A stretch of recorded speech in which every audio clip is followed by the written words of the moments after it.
Komið sæl. Í þessum fyrirlestur ætlum við aðeins að fara yfir 3D prentun og 3D skönnun. Svona kannski almennt fræðilegu þætti 3D prentunar, 3D hönnunar og skönnunar og aðeins að dýfa okkur ofan í bara söguna meðal annars en líka sem sagt, hvernig tæknin í dag og hvert hún að fara. Til að byrja með að þá erum við með sem sagt, ef við hugsum 3D prentun, þá erum við að hugsa það á nokkra mismunandi máta. Munurinn á 3D prentun og 3D fræsingu, sem eitthvað sem þið þurfið að átta ykkur á í verkefni 3 réttar sagt, að 3D prentun vinnum við með sem sagt, við byrjum á grunni og þá getum við í rauninni byggt efnið svona upp, layer fyrir layer, sem að verður til þess að við höfum miklu meiri vald á því hvernig hvar við erum að búa til efnið. Og stundum þetta talað sko additive versus subtractive manufacturing eða fabrication, þar sem að í 3D prentun erum við að bæta við efni, í fræsingu erum við hins vegar að draga frá efni. Og hérna þá dæmi fræsingu þar sem að við byrjum með efni í fræsingu sem við tökum frá og í 3D prentun þá byrjum við ekki með neitt efni og bætum því við. Þannig að það er svona kannski svona aðal munurinn á aðferðafræðinni sem slíkri, en það eru mismunandi takmarkanir og kostir við hvora aðferð fyrir sig. Sem dæmi eins og í fræsingu, almennt séð, að þá höfum við bara aðgang að, ef við erum með 3 ása, að fræsing það er oft talað fræsingu sem 2,5D en ekki 3D, vegna þess að við komum ekki fræsitönninni undir hlutinn eða inn í hlutinn eða við höfum miklu minna vald á hvernig hluturinn lítur út miðað við 3D prentun. Kosturinn við fræsingu hins vegar við getum unnið með miklu fjölbreyttari gerðir af efni. Þannig að hérna er dæmi hvernig fræsing á sér stað. Og í þessu ákveðna tilfelli þá erum við að vinna með þetta andlit.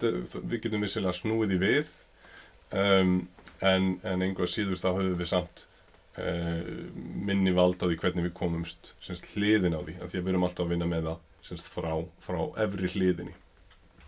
Þannig að þetta eru svona í meginatriðum munurinn á 3D fræsingu og 3D prentun, að í 3D prentun þá höfum við miklu meira vald að hvernig hlutir hérna undir þessum fasettum líta út.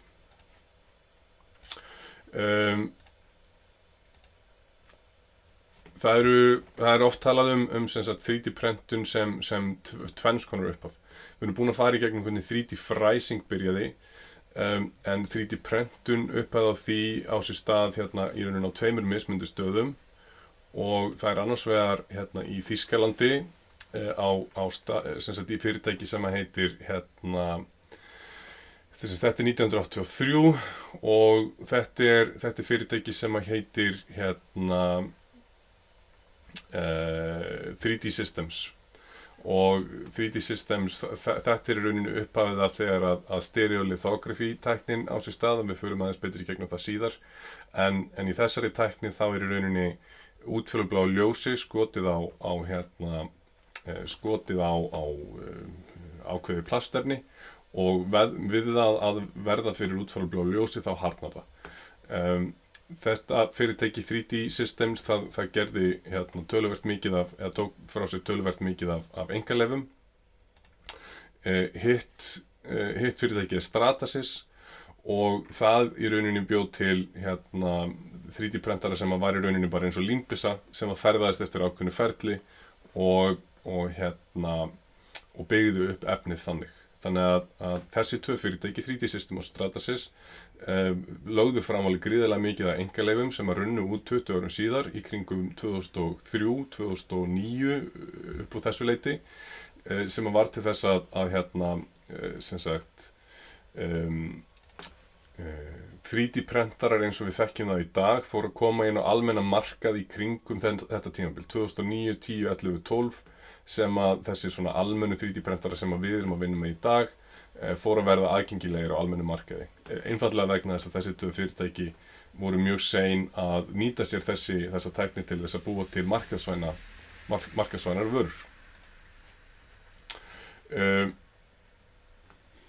Það eru fullt af mjög spennandi hlutum í gangi sem svona sem að gera þessa tækni mjög áhugaverða sem svona neytendatækni.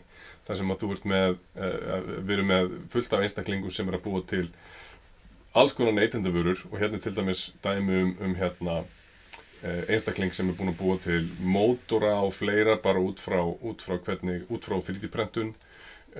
Alexander Chappell með mjög skemmtilega YouTube-brás þar sem hann segir frá alls konar vörum og dóti sem hann að gera í bílskotum heima hjá sér, býr til vörurnar og 3D-prenta þær, hannar þær í bílskotum hjá sér og síðan selur í rauninni aðgengi að skjölunum á vefsíðunni sinni og hérna ertu í rauninni að kaupa uppskrift frekar heldur vöru og það alveg fullt af svona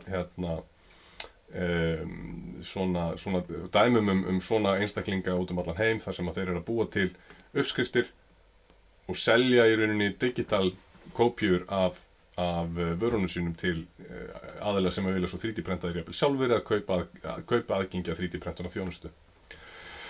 Það hins vegar til alveg fullt af skjalaböngum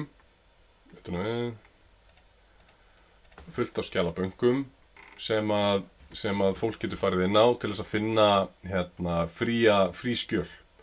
Hérna til dæmis dæmi Thingiverse, þar sem einstaklingar hafa bara búið til skjöl og prenta þau út og síðan getið þið bara sótt þau ókeypis, prenta þau út sjálf og fengið þau til ykkar. Hérna hitt áhugavert dæmi. Shapeways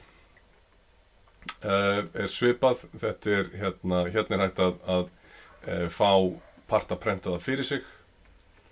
Þetta svona digital manufacturing service þar sem hægt að láta prenta fyrir sér alls konar hluti í alls konar efnum. IM Expo, þetta svipað.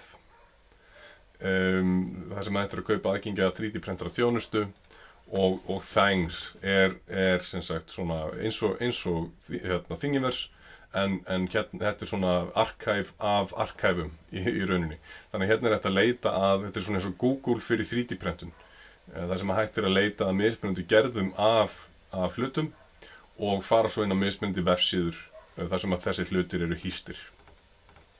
Þannig að ef ykkur vantar innblástur á hluti þá hægt að fara inn á þessar síður hérna.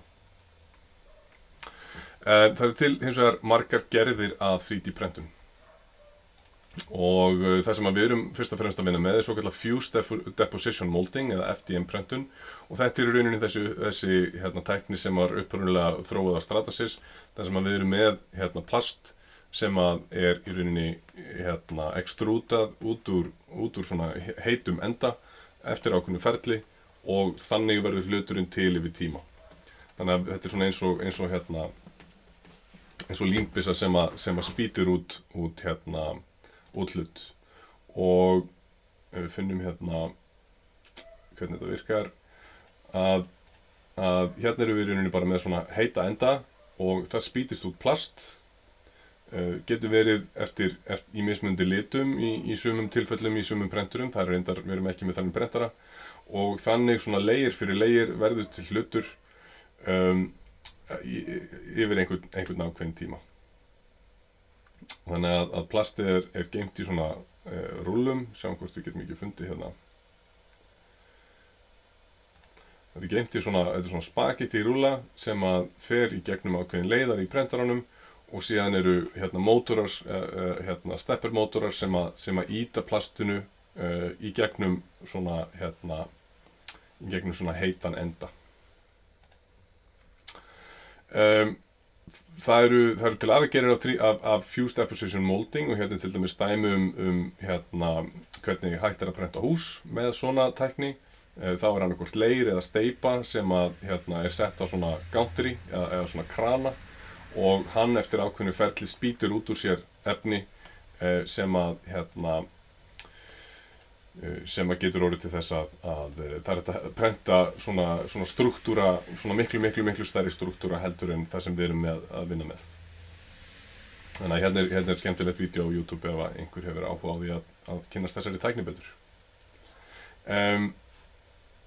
Leiðilegt. Wire arc additive manufacturing, þetta er rauninni eins og að nota logsuðugræju, eða ekki logsuðugræju heldur pinnsuðugræju til þess að fara eftir ákveðnu ferli og búa til þá struktúra í málmi í 3D, en þessi struktúrar eru vissulega ekki eins öflugir eins og það múti steypa þá út í stáli, en svona er hægt að búa til í málmi og það er að googla þetta þá ef þið hafið áhuga. Inkjet binder, hérna erum við bara með í rauninni límefni sem að er hægt að nota alls konar efni en þá erum við í rauninni með lím sem að límir saman ákveðið púður og þegar að púðrið þegar að það er í rauninni tilbúið þá er sem sagt þegar að hluturinn er tilbúinn þá er hann dreginn upp úr púðrinu og hann er mjög veikburða þegar hann er svona, en síðan er hann settur síðan er settur sandur utanum hann, svona sandsalli, og hann er bakaður í ákveðnu hitastigi til þess að kristallisera betur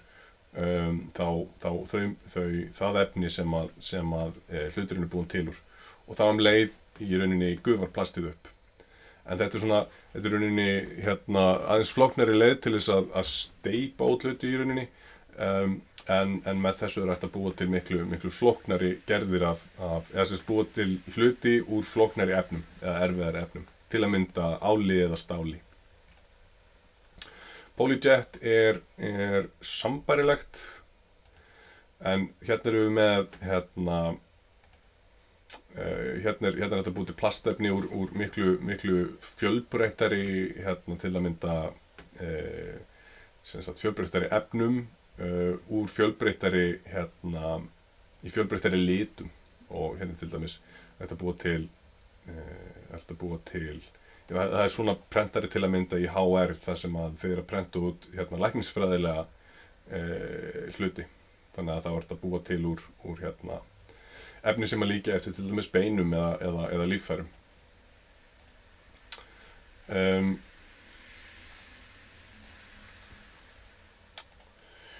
Cut sheet paper layer, hérna erum við með sem sagt, þetta er rauninni bara prentari, bara venjulegur prentari sem er með svona litlum hníf, og hnífurinn getur skorið sem sagt efnin þegar áður en hann fer á hvern layer fyrir sig, og síðan þegar að hluturinn er tilbúinn að þá er hægt að draga hann svona upp og úr verður í rauninni frekar umhverfisvænt 3D prentað dót. Direct laser metal sintering, og hérna er greinilega vídeó sem að virkaði ekki.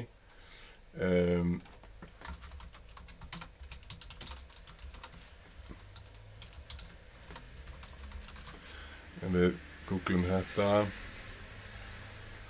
hvort við finnum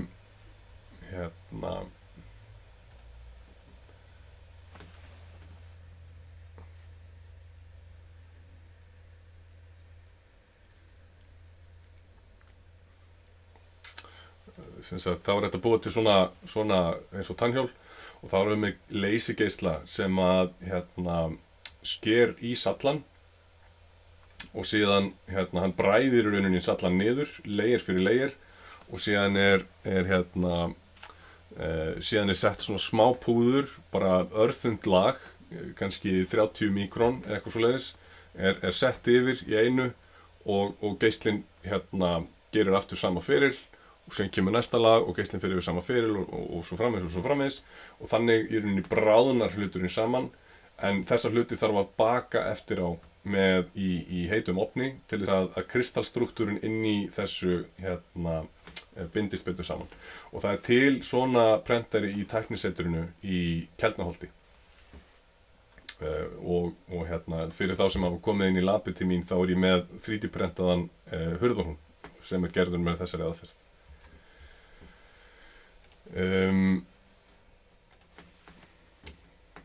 Næsta hérna er dæmi sem sagt hvernig þetta gerist, þannig að sem sagt hérna er þá púðrið sem að geislinn skýtur í og síðan bráðnar þetta mjög hratt en þetta getur blastast og stundum bráðnar þetta ekki nægilega rétt, þannig að það er alveg að koma nánast í heill iðnaður sem er að nýta gervigreind til þess að passa upp á þetta gerist rétt. Og hérna er áhugavert vídeo fyrir þá sem að vilja aðeins skoða hvernig þessi tækni virkar. Og stereolithography sem er þetta sem að 3D Systems fann upp á upprunalega er hérna, og hérna erum við í rauninni með sem sagt bara einhvers konar, þetta er í rauninni resin eða sambærileg upplausn af svokallum fotopolymers, þannig að hérna erum við með hvernig er þetta, hérna erum við með sem sagt upplausn og það er þá ultrafjólublátt ljós sem að skýst upp í ákveðnu gridi, og með þessu er hægt að búa til sem sagt layer fyrir layer er hluturinn svo dreginn upp úr þessari upplausn og síðan þarf að kúra þetta í klefa, en þetta getur orðið til þess að við getum búið til miklu fíngerðari hlutir eins og módel eða fínni hluti.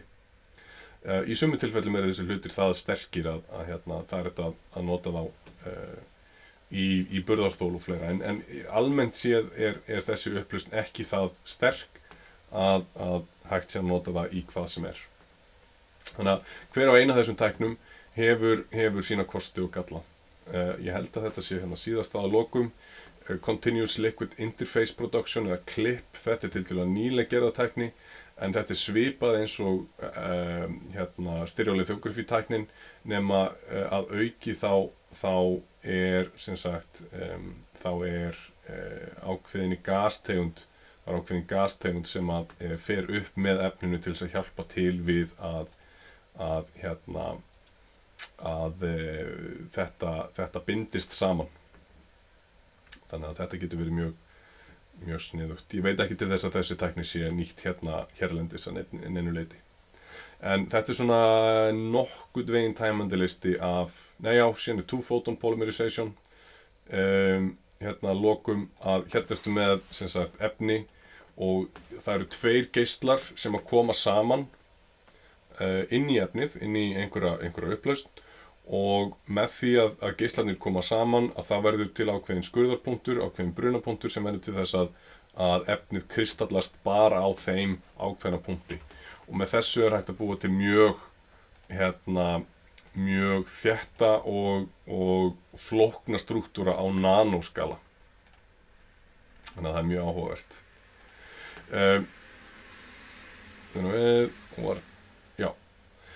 Þannig að þetta er svona nokkuð veginn tæmandi listi við þær gerðir af 3D prentun sem að eru sem sagt í notkun þarna úti. FDM prentunin hins vegar það sem við munum koma til með að einblína mest á, eða eiginlega einungis í þessum áfanga.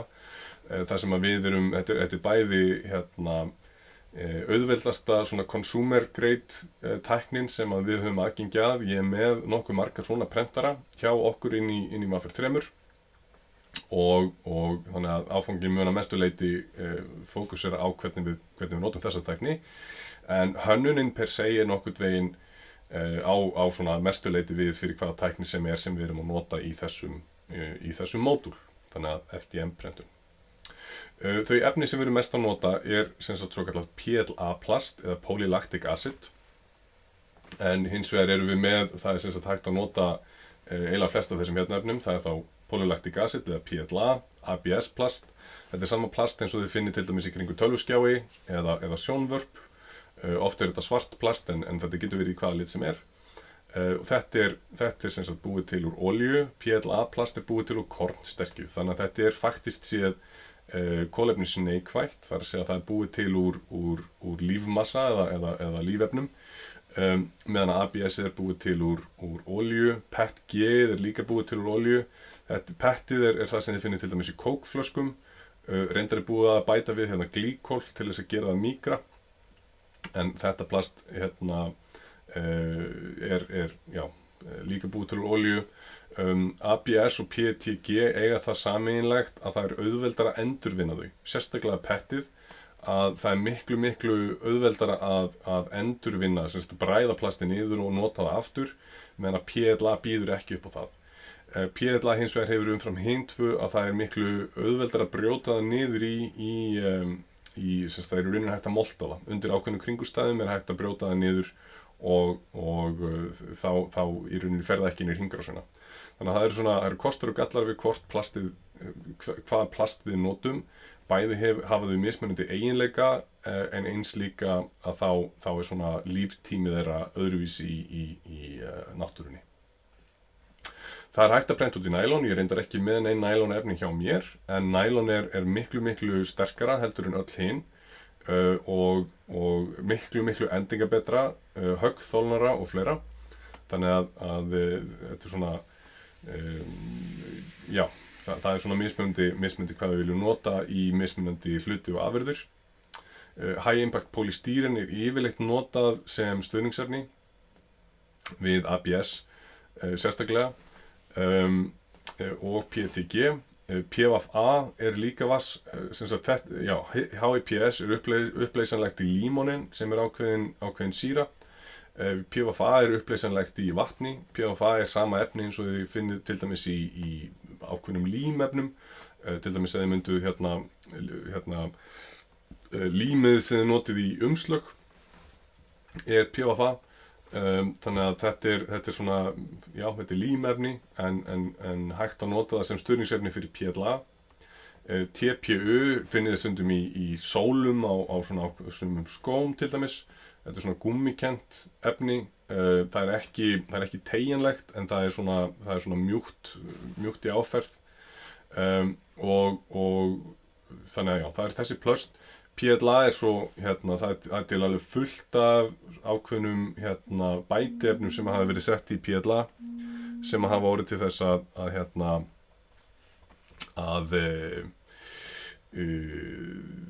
þau hafa svona mismunandi áferð eins og þetta er svona brons PLA. Síðan eru til PLA efni sem að gefa meira svona viðaráferð, og jafnvel svona leiráferð eða annars konar það lítur út fyrir að efni sé búið til úr öðru heldur en plasti, sem að getur verið mjög skemmtilegt að búa til alls konar muni úr. Það er hægt að kaupa plöst á nokkrum stöðum, en það sem ég kaupi yfirleitt plast frá 3D-verk, og það er hægt að kaupa eins og ég segi, almennt séð þá PLA það sem er algengast, og það er hægt að fá það í alveg ótrúlega skemmtilegum litum, bæði litum sem að breytast, grænn sem að verður blár í ákveðnu sjónarhorni, en eru með alls konar öðruvísi gildi, en síðan getur líka verið ef maður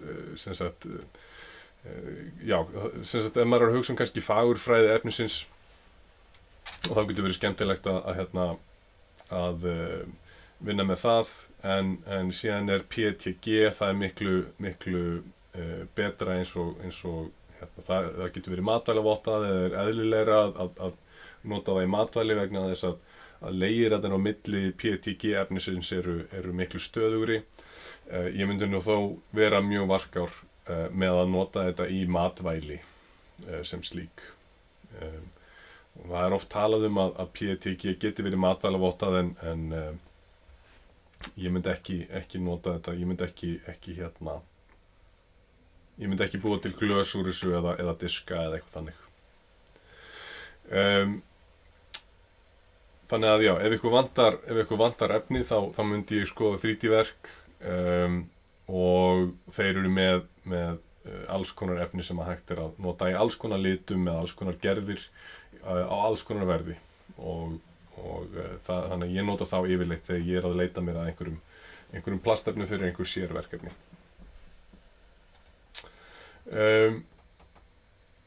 Þá tölum við skorður. Þegar við erum að prenta að það getur ýmislegt farið úrskeiðis í prentuninni sjálfri. Við getum gert mistök eða það getur verið mistök í hönnuninni sem að gera það að verkum að efnið binst ekki nægilega vel við prentflötinn sjálfan og stundum hefur maður komið inn og ætlað að sækja hlutinn eftir að hann er búinn að vera í prentun og það tekur á móti manni einhver svona spagetti flækja. Það getur verið margar mismunandi ástæður fyrir því. Oftast nær ástæðan bara það að flöturinn, prentflöturinn sem að átti að það var ekki nægilega mikil líming við fyrsta layerinn við prentflötinn sjálfan sem að þýðir það að hluturinn dettur upp af og prentarinn heldur þó áfram að prenta bara í lausu lofti án þess að prent þráðurinn sé að límast við neitt og þá tekur á móti mann eitthvað svona glob. Það getur þó líka gerst stundum að ef hitinn í prentflötunum er ekki nægur eða límingin er ekki næg að hluturinn getur verpstaðins af því að plastið á til að skreppa saman eftir því sem að það kólnar og þá getur hluturinn færst aðeins úr stað og þá gerist það sama. Þannig að þetta er eitthvað sem maður lærir af hverja skorður prentarans eru miðað við það sem við erum að fara að prenta. Prentarinn getur til að mynda ekki prentað í lausu lofti. Upplausn er eitthvað sem maður hugsar aðeins af því við erum að vinna með annars vegar tíma og hins vegar efnisnotkun. Góð upplausn krefst hægari prentunar en tími getur líka verið takmarkandi þáttur. Við viljum kannski vera að prenta út marga hluti og þá skiptir miklu máli að við stillum í forritinu, slæsetum okkar hvað við ætlum að gera. Eins á við kostnað að ef að prent hjá okkur fer úrskeiðis þá náttúrulega er það eitthvað sem er ónýtt og við getum ekki endurnota það og það kostar meira. Þannig að við viljum vera dálítið varkár með hvernig við notum prentaran okkar. Og hérna eru nokkuð dæmi prent sem að hafa farið úrskeiðis. Loftun það er stundum þegar við erum að prenta, við erum að hita upp plast í ákveðin upp í 200 gráður plus og það verður til þess að það verður það eru rokjöld lífræn efnasambönd sem að koma upp af prentinu. Þetta er aðeins mismunandi eftir efnum og hérna er grein sem að fer aðeins betur í gegnum svona flest af þessum mismunandi gerðum af efnum en svona fyrir svona the layman að hérna er grein hérna er grein sem að fjallar aðeins betur þetta. Það eru verri lofttegundir sem að koma af ýmiss konar plasti. ABS er til dæmis mjög óheilnæmt, PLA er miklu betra en ekkert af þessu er í rauninni öll þessi plast gefa á sér einhver efni og það er mjög mikilvægt að það sé góð loftun í þeim rýmum sem að prentararnir eru staðsettir í. Ég myndi til dæmis ekki vera með prentara inn í svefnherbyggi hjá mér, jafnvel ekki inn í stofu.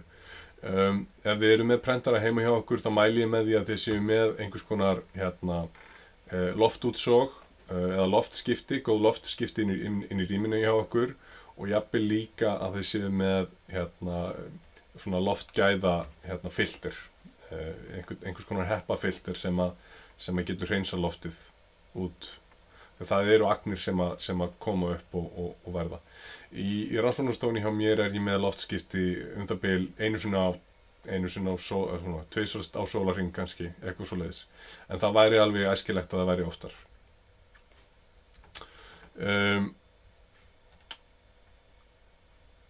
Hönnunarþvinganir eins og við töluðum áðan að við erum með það eru stillingaratriði í slæsutnum, brúsarslæsutnum sem við erum að fara að nota og við getum stillt hann layerhæð og þykkt, veggþykkt og fleira og það mismunandi prentarar eru með aðeins mismunandi skorður. Klassískt dæmi er hversu mikið getur prentarinn prentað í lausu lofti. eða hversu mikið getur hann prentað og gert svo kallar bridging. Það er í rauninni þegar prentarinn prentar í lausu lofti en taumurinn er það harður að hann nær að í rauninni angir hann sitt hvoru megin við og nær þess vegna tiltölulega góðum fítus. Hérna eru dæmi skorður þar sem að því að plastið á það til að þenjast út eða skreppa saman eftir í hvað við á þegar við erum að prenta það út og hérna eru dæmi eiginleika. Hérna hafa við verið að skoða hversu þykkt er hægt að prenta veggþykktin á plastinu og almennt séð erum við að nota 0,4 mm stúta. Það er hægt að fara niður í 0,2-0,15 í svona erfiðustu tilfellunum að þá er í rauninni stúturinn, þá er í rauninni plaststúturinn sem kemur út, þá er hann 0,4 mm þykkur og almennt séð þá er ekki hægt að vera með þó veggþykkt, það þurfa að vera 2 veggir saman til þess að fá stöðugt form. En hérna er dæmi hvernig var verið að prófa hvað er hægt að prenta út þykkt eða þunnt efni bæði innan í og síðan utan með. Við erum með í flestum tilfellum erum við með supportefni og hérna var prófin á því hvernig var auðveldast að taka supportefnið af. Í þessu tilfelli það var hlutur prentaður með supportefnum og það var mismunandi bil á milli þessa sílindir sem nær hérna í gegn og síðan gatsins sem var á þessu. Þannig að hérna sjáum við að 0,3 mm í þykkt á efni á milli hluta var síðasta sem var hægt að nota til þess að hægt var að slæta þessum ferhyrningi hérna eftir þessum sílindir. Allt undir því að þá fjúsaðist plastið saman og það var ekki hægt að brjóta og færa það í rauninni kubbinn. Hérna er svo kallað overhangprufa, þar sem að hérna er 90 gráðu halli og þið sjáið ef við förum hérna nær að þá verður svona lítill taumur sem að myndast. Hérna er 10 gráður, í rauninni ef við segjum þetta sé 0 gráður þá er alveg 100% halli, hérna er 10 gráðu halli og það er þá minni og 20 gráður, 30 gráður og alveg upp í 90 gráðu halli hversu mikið overhang er hægt að vera með. Hérna er það sama. Hérna er svo kallað bridging, að þá í rauninni byrjar hann hérna uppi og fer alla leið yfir og þá nær hann að líma tauminn sitt hvoru megin við og þá er hægt að fara lengra. Hérna fer hann í rauninni bara fram og tilbaka og þar af leiðandi fellur ákveðið svona niður og þetta hérna er infill, hversu mikið er fyllt inn af efninu sem stuðningsefni við efsta layerinn. Þannig að í verkefninu þá er ákveðin verkþáttur sem er að gera pröfu á prentaranum með þær einingar sem að þið eruð að fara að búa til og þá er gott að þekkja í rauninni hverjar skorður prentarans eru eða takmarkanir prentarans eru. Hérna er dæmi pröfu sem er svona all-in-one. Þetta er ekki eitthvað sem þið ætlaði að prenta, heldur er þetta dæmi mismunandi gerðir að því sem að hægt væri að skoða og hérna er sem sagt hérna er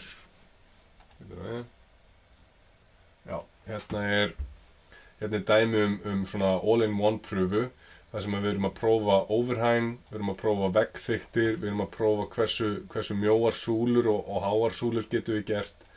Hérna er veggþykkt, hérna er bridging, hérna er veggþykkt líka. Þannig að það eru mismunandi tegundir af svona pröfum sem að hægt er að gera.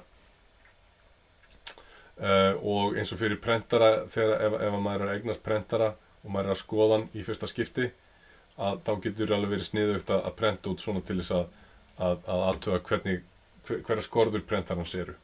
Þetta er minna mál í dag en þetta var fyrir nokkrum árum síðan vegna þess að einfaldlega prentararnir eru bara orðnir það góðir.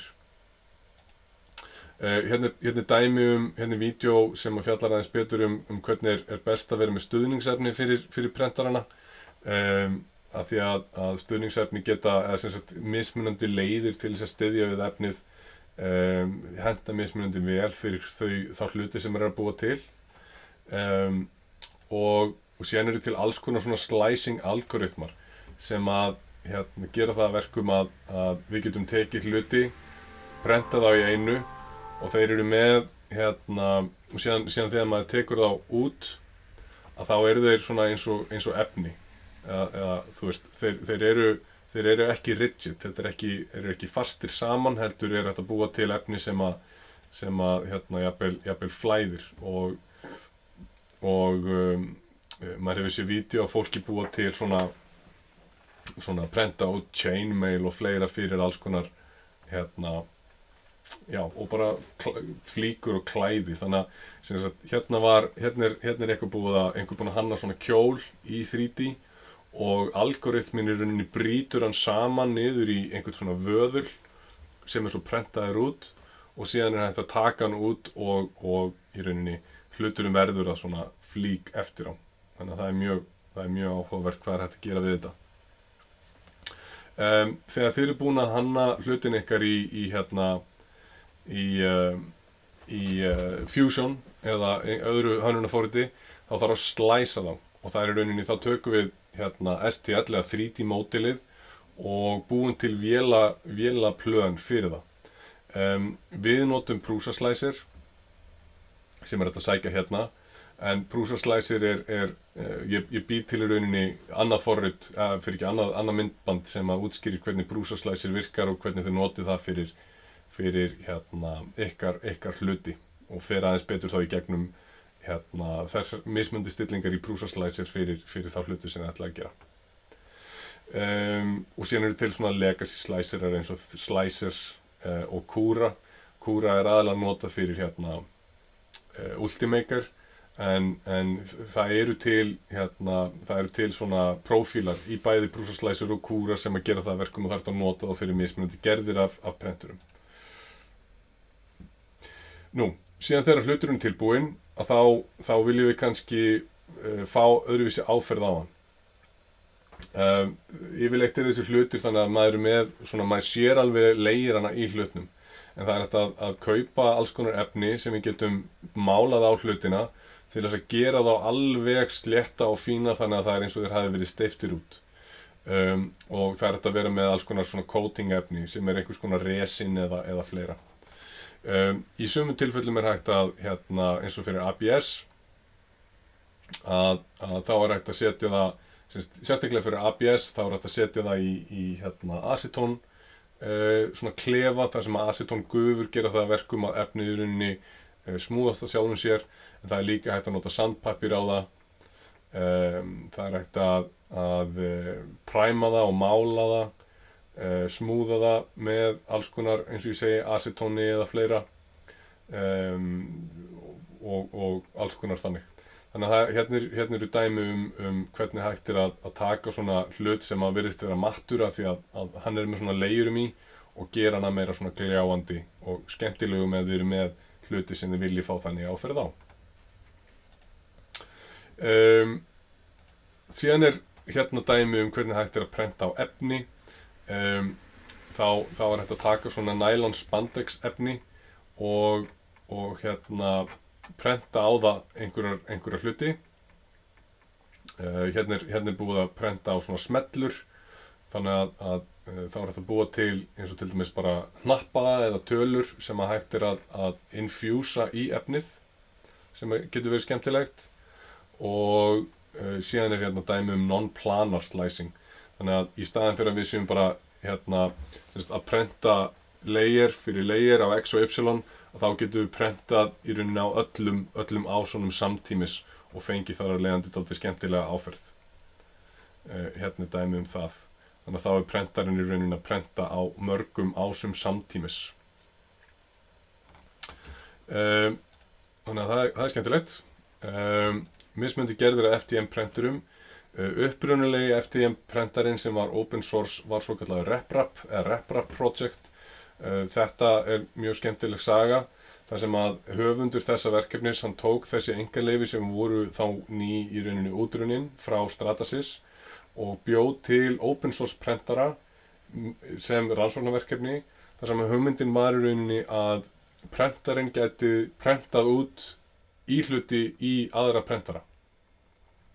Og þá í rauninni komin fyrsta útgáfa af það sem við vorum að tala í innganga tölvustuddi framleiðslu, hvað við erum með tæki sem að geta búið til útgáfu á sjálfu sér. Það er svona ákveðið form af það hvernig líf virkar í rauninni, sem er svona, þetta er ákveðin heimspekileg pæling. En hérna er greinin RepRap. Prusa tók RepRap pælinguna upp á næsta level, þar sem að Joseph Prusa, sem að stofnaði þetta fyrirtæki, hann fór að prenta út, hann bjóð sér til RepRap prentara og fór svo að selja RepRap kit.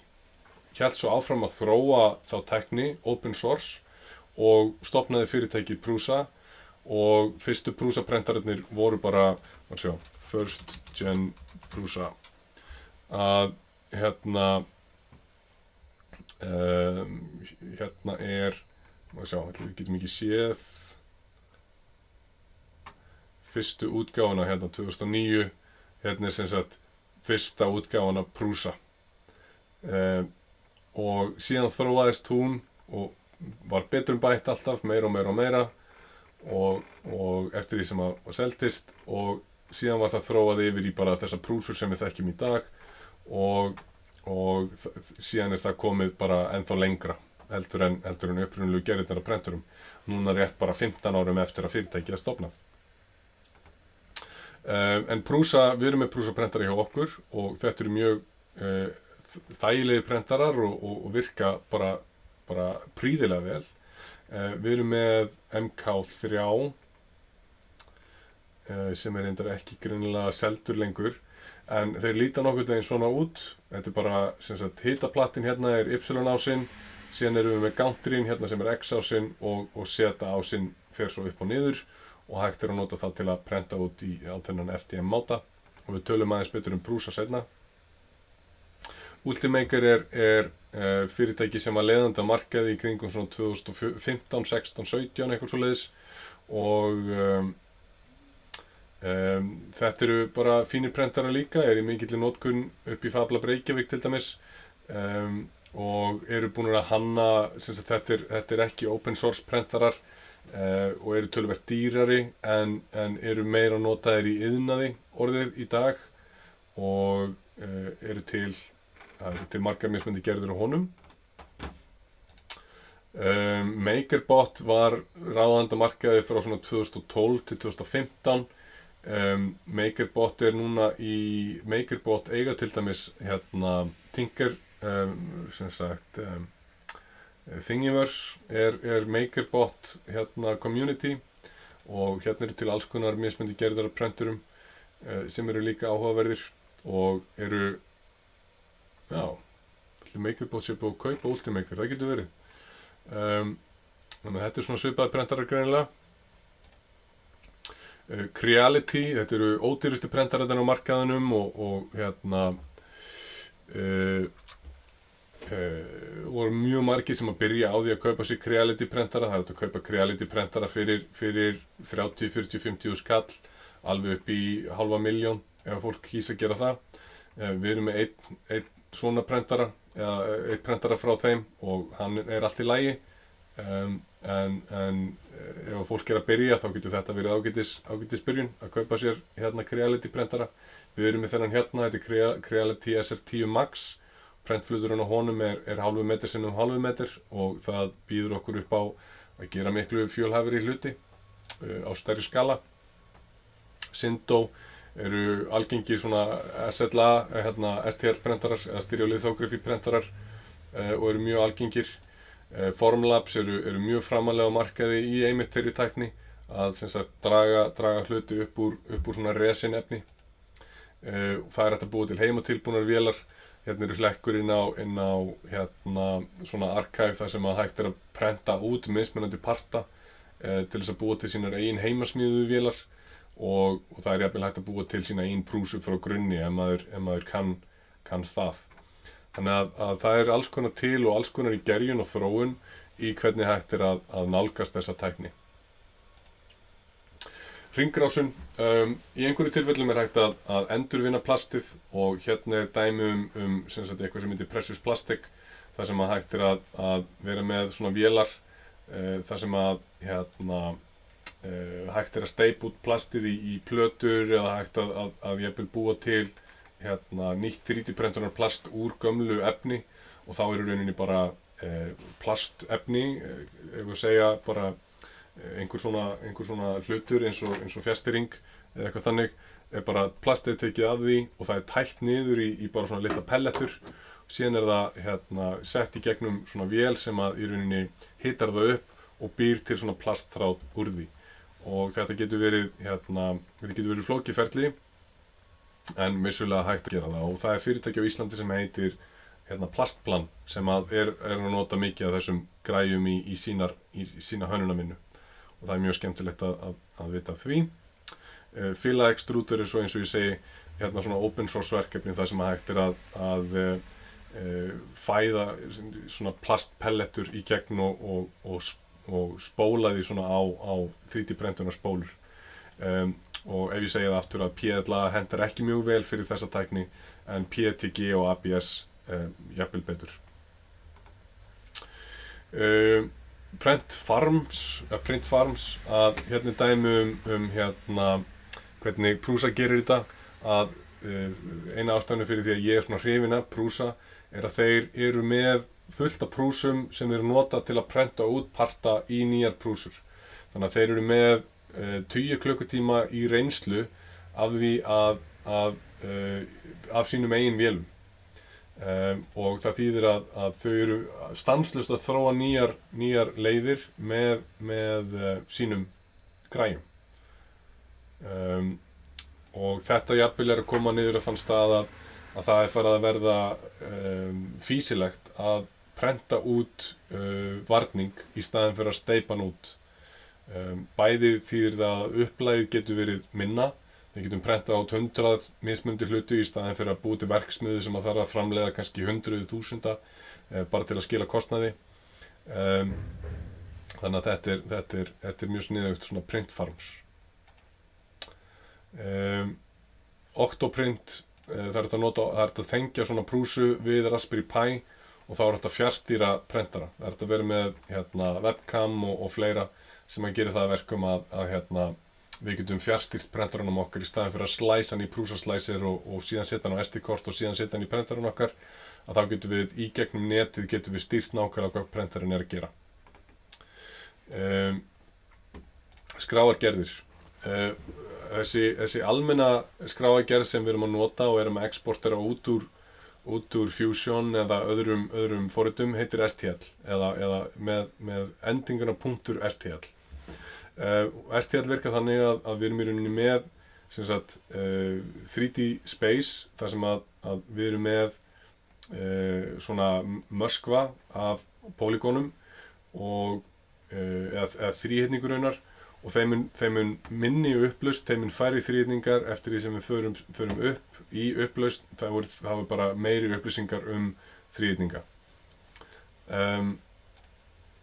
Það eru til 2 gerðir af STL-fælum, það er annars vegar ASCII og hins vegar binary og það er hægt að búa til forrit sem að búa til svona matrixur fyrir okkur hver punktur er í spacei.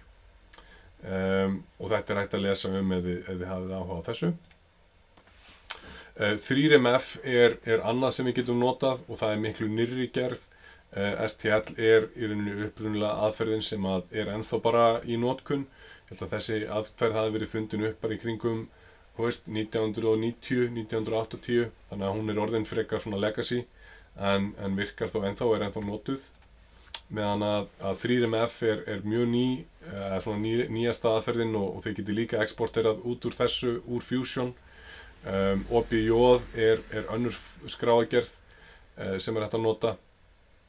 G-kóðin er svo elsta skráarkerfið og það er í rauninni þetta er meira svona hardkóðun á hvað er í rými í skjalinu sjálfu. Ég mæli nú yfirleitt alltaf bara með 3RMF ef að fólk er óvisst en STL virkar fínt og OBJ getur boðið upp á liti, þannig að þá sjáum við hvaða litir eru til staðar, meðan að STL er í rauninni bara einlitt eða grátt. Hérna vorum við með Benchy, við þurfum ekki að skoða þetta. 3D skönnun.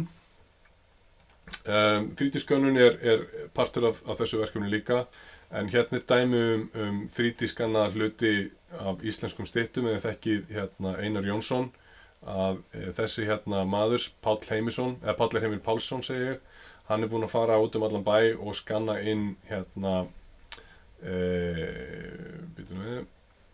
inn alls konar styttur og hefur gert það með fotogrammetríu, þar sem hann hefur tekið bara ljósmyndir af hlutunum og splæst þeim saman.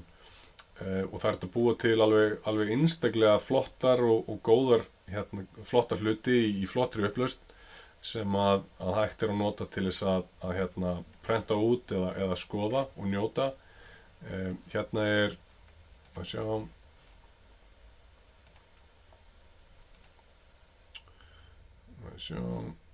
hérna er Sæmundur og Selnum sem þetta kannast við. Það er úti fyrir framan aðalbygginguna er Sæmundur og Selnum og það er hægt að skoða þetta. Sketchfab býður upp á alls konar módel af kirkjum og sögulega mikilvægum stöðum sem að jafnvel tölvuleikir hafa verið að kaupa til þess að nýta í tölvuleikjagerð eða í alls konar form. Ykkur þetta ekki að lótast. En það skiptir ekki öllu máli, þið getið skoða þetta sjálf ef þið viljið. Það eru til margar leiðir til þess að notast við fotogrammetríu, en hérna er, ef þið getið fundið eitthvað forrit sem að hendar ykkur. Coolon er app sem að ég hef stundum boðið fólki að nota upp á, en ég mæli nú með því að þið bara farið sjálf og finnið eitthvað sem að hendar ykkur, vegna þess að eflaust eru til fullt á appum eða forritum sem að eru nýleg og aðgengilegri og þægilegri að nota heldur en þessi. En partur af verkefni 3 er að skanna eitthvað með fotogrammetríu og við finnum, og ég útskýri það betur seinna. Það eru aðrar gerðir að 3D skönnun, svokallað tomografi er CT skann, og þetta notast við X-ray eða nú man ég ekki íslenska heitið á því, en það er hvernig fólk er skannað til dæmis á flugvöllum og fleira. Og þetta getur búið upp á alveg gríðarlega flott gæði á hlutum, og það er hægt að skanna það og sjá það hvernig það virkar að innan og fleira. Þannig að hérna er búið að skanna inn flugu. Þetta er í rauninni beinagrind flugu sem er búið að skanna með þessari tækni. LiDAR er önnur tækni, og hérna er hægt að kaupa svona litla módúlur fyrir LiDAR, og þetta er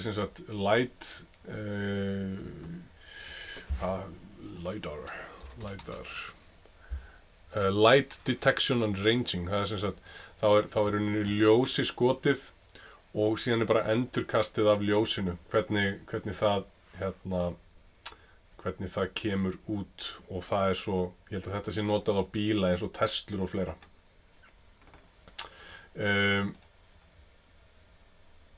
Hérna er útskýring á hvernig litar virkar.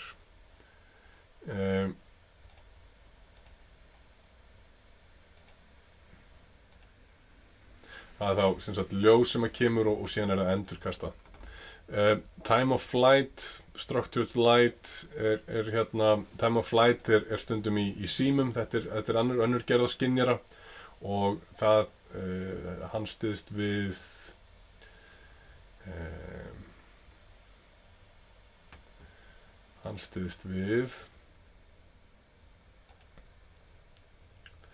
Já, þetta infrarautt ljós sem að þá skotið frekar heldur bara venjulegt útfjólublátt ljós. Hérna structured light og það þá þannig að það sem sagt, það ljósi skotið með ákveðnum sem að hefur ákveðin hérna, það sem sagt, ljósi skotið á og hérna bolti og síðan sem sagt forrit sem að skynjar þá í rauninni hvernig línurnar beygjast á formið og þar af leiðandi hægt að reikna út nákvæmlega hvernig formið lítur út. Sem sagt, það þá myndavél og það er myndvarpi sem að kastar ákveðnum formum á efnið og síðan hægt að skanna inn hvernig ljósið beygist eða hvernig formin beygjast og þar af leiðandi hægt að ná út úr því hvernig sem sagt, formið lítur út. Og hérna sem sagt, þetta gamla Xbox 360 kameran sem að hefur verið mjög vinsæl í svona 3D skönnunar aðferðir. Já. Og já, þannig að þetta síðasta glæran. Þannig að bara gangi ykkur vel og ég vona að þetta hafi verið gagnlegt fyrir ykkur en ég hvet ykkur til þess að skoða þessa hlekki fyrir ítarefni, hlekki í þessum fyrirlestri fyrir frekara ítarefni. Þannig að já.